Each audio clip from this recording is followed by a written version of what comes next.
संगति का असर। एक बार एक राजा शिकार के उद्देश्य से अपने काफिले के साथ किसी जंगल से गुजर रहा था।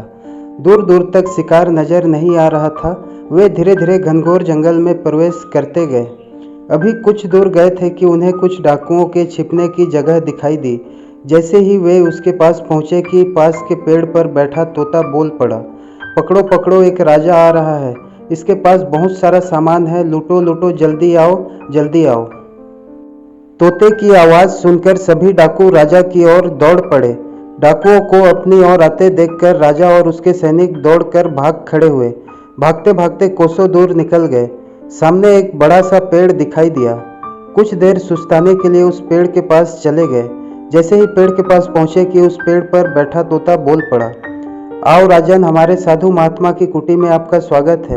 अंदर आइए, पानी पीजिए और विश्राम कर लीजिए। तोते की इस बात को सुनकर राजा हैरत में पड़ गया और सोचने लगा कि एक ही जाति के दो प्राणियों का व्यवहार इतना अलग अलग कैसे हो सकता है। राजा को कुछ समझ नहीं आ रहा था। वह तोते की बात मानकर अंदर साधु की कुटिया की ओर चला गया।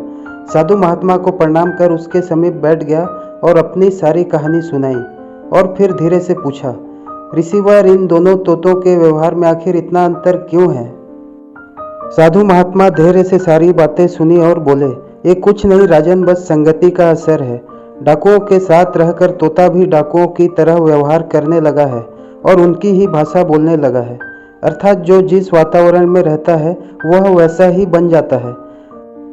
कहने का तात्पर्य यह है कि मूर्ख भी विद्वानों के साथ रहकर विद्वान बन जाता है, और अगर विद्वान भी मूर्खों की संगति में रहता है तो उसके अंदर भी मूर्खता आ जाती है।